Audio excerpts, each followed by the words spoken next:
आवश्यक सूत्र के अंतर्गत सामायिक सूत्र की अपने लक्ष्य को निर्धारण करने के लिए देव गुरु धर्म की भक्ति करते हुए अनादि के मिथ्यात्व को छोड़कर कैसे सम्यक्त्व में हम प्रवेश करें। चौथी गुप्ती है, जैसे सूर्य को देखने से नेत्र का रोगी का रोग बढ़ जाता है।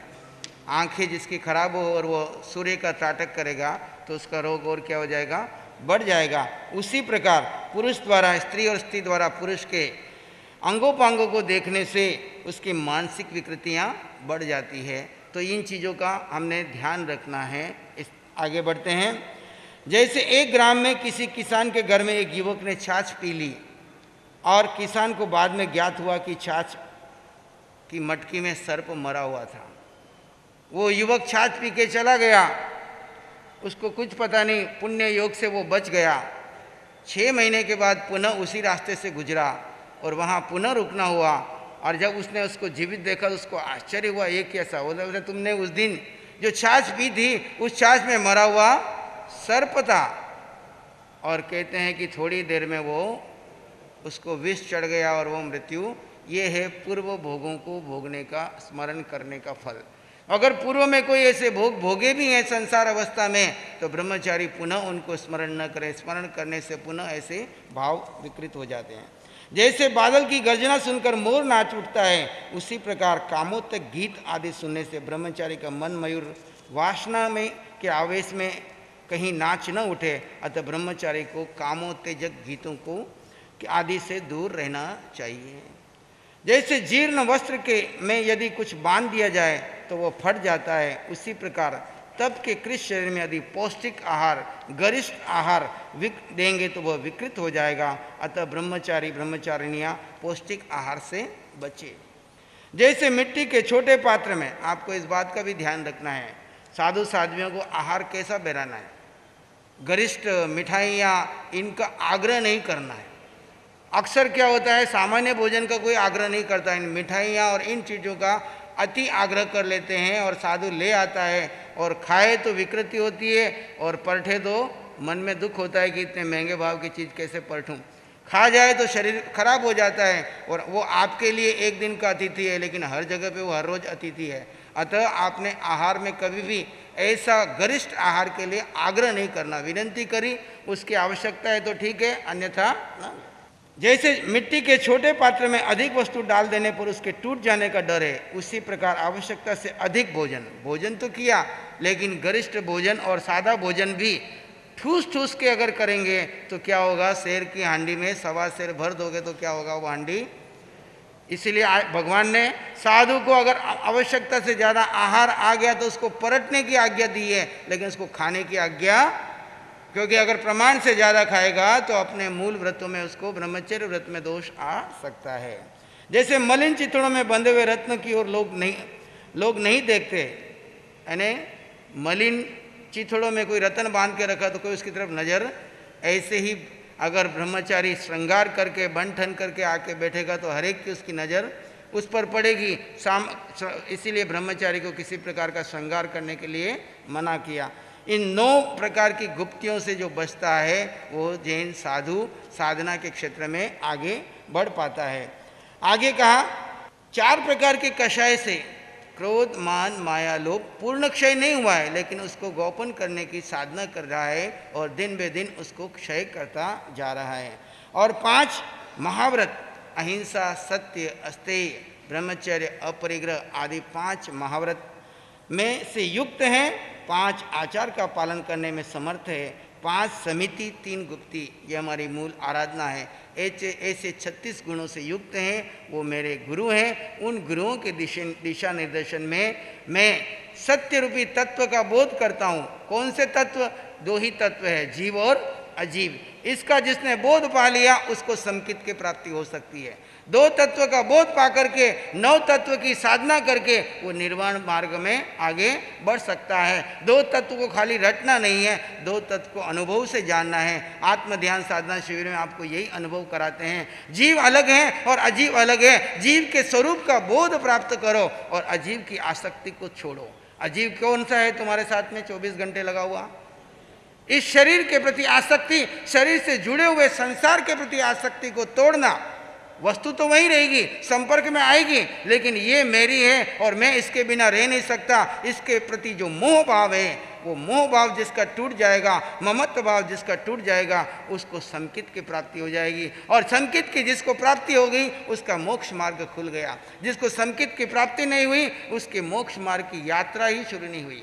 अनादिकाल से हम मिथ्यात्व में भटक रहे हैं, लेकिन सम्यक की प्राप्ति नहीं कर पाए। इस चातुर्मास में हम अपना लक्ष्य रखें कि मैं अपने भीतर में जीव और अजीव का भेद ज्ञान प्राप्त करके आत्मा के प्रति इतनी दृढ़ श्रद्धा कर दूं कि मेरी संकित पुष्ट हो जाए, युक्त हो जाए। और वो संकित, क्षयिक संकित कैसे बने, उसके लिए मैं जीवन भर पुरुषार्थ करता रहूं। एक भी क्षण मेरा ऐसा प्रमाद में न जाए कि मैं जड़ वस्तुओं के प्रति आसक्त होकर के जड़ में सुख ढूंढने लग जाऊं। अगर आज भी आप धार्मिक हो, 11 सामायिक भी कर रहे हो, मास कमन भी कर रहे हो, और आपकी श्रद्धा है कि ये जड़ वस्तु मुझे सुख देगी, ये शरीर मुझे सुख देगा, ये इंद्रियां मुझे सुख देंगी, ये विषय मुझे सुख देंगे, ये परिवार के लोग मुझे सुख देंगे, तो अभी आप निश्चय में मिथ्यात्व को तोड़ नहीं पाए हैं। व्यवहार से, पुण्य से देव गुरु धर्म मिल गए हैं, लेकिन अभी निश्चय में संकित स्पर्श, निश्चय में संकित स्पर्श उस दिन होगी जिस दिन आपकी ये श्रद्धा हो जाएगी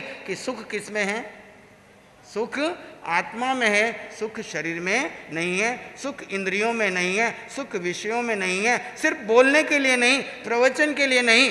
बोलना और प्रवचन करना सबसे सरल काम है, लेकिन इसको अनुभव करना, इसको जीना, ध्यान में जाओगे तो आपको पता चलेगा कि मैं कहाँ कहाँ गलतियाँ कर रहा हूँ, कहाँ कहाँ सुख ढूंढ रहा हूँ। तीसरा जो आज का सूत्र था वो है इच्छा कारणम, आलोचना सूत्र। अपने कर्म, सामायिक तो मैंने शुरू की, ये तो भूमिका है, नमस्कार मंत्र, तिखुत्व और देवगुरु धर्म के प्रति आस्था, ये भूमिका है। अब साधना इच्छा कारणम से शुरू होती है कि मैंने सामायिक में प्रवेश करने से पहले जो जो कर्म किए हैं उसकी मैं आलोचना करूं। क्या करूं? जो जो कर्म मैंने पहले किए हैं उसकी मैं आलोचना करूं।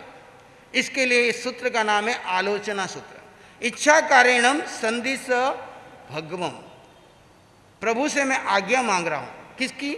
इरिया वय्यम, इच्छा कारणम संदिश भगम इरिया वय्यम पडिकमियु। हे गुरुदेव, मैं चलने फिरने की आपकी आज्ञा से अपनी इच्छा पूर्वक एवं आपके आज्ञानुसार, हे महाभाग्यवान, जो चलने के समय हिंसा आदि क्रिया हुई है उस क्रिया से मैं पडिकमामी, पीछे हटता हूँ। क्या करता हूँ? पडिकमामी, पीछे हटता हूँ। अब इच्छम, आप मुझे आज्ञा दीजिए। तब तक गुरु आज्ञा देते हैं, इच्छम इच्छामी पडिकमह, हे शिष्य सावध्य क्रियाओं से शीघ्र पीछे हटो। तब शिष्य कहता है, इच्छम इच्छामी पडिकमियु, मैं अब निवृत्ति करता हूँ जो विराधना। अब इसके बाद शुरू हुआ है, पहले तो आज्ञा लेने की प्रार्थना की, फिर गुरु ने आज्ञा दी, उसके बाद में वो अपना शुरू करता है, इच्छम इच्छामी पडिकमियु इरिया भैया। अब मैं इरिया पथिक, चलने फिरने में इरिया भैया विराहनाएँ, जो विराधनाएँ हुई है, किससे? गमन और आगमन से। जैसे हम आज सामायिक करने के लिए आए, इससे पहले गाड़ी में बैठ के आए, टेम्पो में बैठ के आए, पैदल आए, कहाँ कहाँ से गाड़ियाँ लेकर के आए, उन सब क्रियाओं में आपको जो जो क्रियाएं लगी हैं गमन आगमन की, उनके में जो जिन जीवों की विराधना हुई है उसके लिए मैं क्या करता हूँ? गमना गमने, पाणक कमने, बियक कमने, हरियक कमने।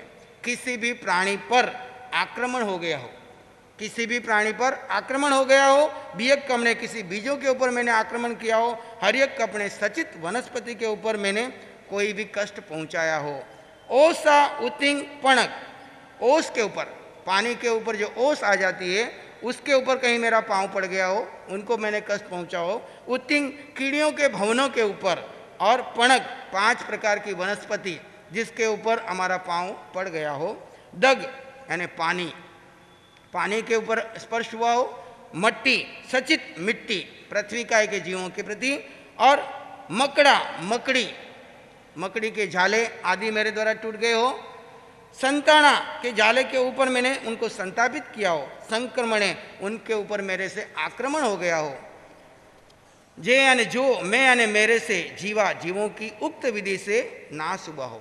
कैसे? जीव कहाँ कहाँ पे हैं? तो आगे बताते हैं, एगेंद्रिया, एकेंद्रीय जीवों के लिए, एकेंद्रीय जीव पृथ्वी, पानी, अग्नि, वायु तथा वनस्पति। एकेंद्रीय के जीव पृथ्वी के जीव, पानी के जीव, अग्नि के जीव और वनस्पति के जीव। बेइंद्रिया में 2 इंद्रिय वाले जीव जैसे गंडोया आदि। तेन्द्रिय में जूं, लीक, चांचड़, माकड़ आदि। चौरेंद्रिय में मक्खी, मच्छर आदि। और पंचेंद्रिय 5 इंद्रियों वाले पंचेंद्रिय जीव जो कि मनुष्य आदि और जलचर, थलचर, खेचर आदि जातियों के जितने भी पंचेंद्रिय जीव हैं, इन जीवों को मैंने कैसे कष्ट पहुंचाया हो तो आगे बताते हैं। अभिहया, सन्मुख आते हुए, मेरे सामने आ रहे और मैंने उनको डराया हो, उन पर पीड़ा पहुंचाई हो। बिना उपयोग पीड़ित हुए हो। वत्तिया, उनके ऊपर रज पड़ गई हो, उनके ऊपर मिट्टी गिर गई हो। जैसे हम विहार करके आते हैं, रास्ते में कई बार नाली होती है, निगोद के जीव होते हैं और हमारे पाँव के कोई जीव मिट्टी गिर जाती है तो उसके ऊपर कोई उसको कष्ट पहुंच गया हो। लेसिया, भूमि में अगर हमारे पाँव के नीचे आके मसले गए हो, ध्यान रखते हुए भी या अनजाने में भी। संगैया, अगर उनको मैंने इकट्ठा कराया हो, भाई ये जीव यहाँ पे है, इनको इकट्ठे करके साइड में रख दो, उस समय भी उनको कोई संताना संक्रमण पहुंची हो। संगठिया, परस्पर संगठित किए हो। पर्याव्या, उन्हें परितापना हुई हो। किलामिया, मैंने उनको पीड़ा दी हो। उद्व्या, उन जीवों पर उपद्रव किया हो। ठाणाओ, ठाणम, एक स्थान से दूसरे स्थान पर उठाकर मैंने रखा हो। जैसे हम कई बार चींटियाँ या कोई कीड़े उठा करके एक जगह से दूसरी जगह पर रख देते हैं, तो उनमें संक्रमण कराया हो। संकामिया, संक्रमण कराया हो। जीव्या, जीव की जो आयु है, वव्रोव्या, वो उससे व्यप्रोपित किया हो, मेरे निमित्त से उसका विच्छेद हो गया हो, वो हमारे निमित्त से उनकी आयु कम हो गई हो, जल्दी वो गुजर गए हो, अथवा मृत्यु को प्राप्त हो गए हो। जो मैंने देवसी दिन संबंधी अय्यार कोई अत्याचार को किया हो, तस मैं उन अत्याचार संबंधी दोषों से मिच्छामि दुक्कड़म, पीछे हटता हूँ। वो मेरे सारे पाप कर्म, चलने से, फिरने से, गमन से, आगमन से, इस सामायिक करने से पहले घंटे, 2 घंटे, 4 घंटे, आज दिन पहले, इस दिन, इस जन्म के, अनंत जन्मों के, इन सब जीवों से मेरे को जो कष्ट पहुंचाया है, मेरे निमित्त से किसी भी शरीर से कोई भी कष्ट पहुंचा है,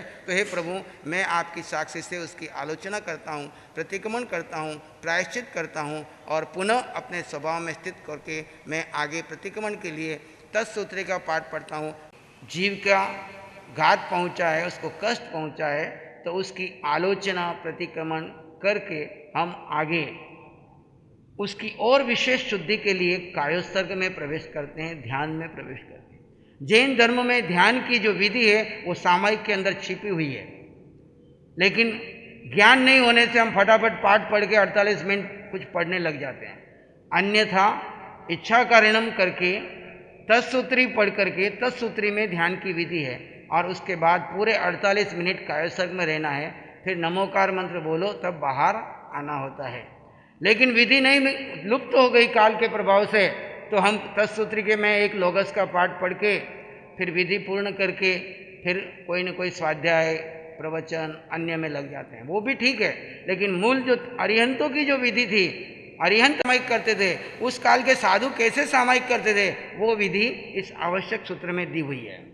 तो तत्सूत्री में क्या है, इच्छा कारणम में तो हमने आलोचना करके स्वीकार कर लिया, लेकिन अब उस खाली स्वीकार करने मात्र से कार्य नहीं चलेगा, कुछ विशेष कर्म और भी उसके साथ लग गए हैं, तो उसके विशेष शुद्धि के लिए हम तप करते हैं। तप कौन सा है? सबसे कठिन तप और सबसे बड़ा तप कौन सा है?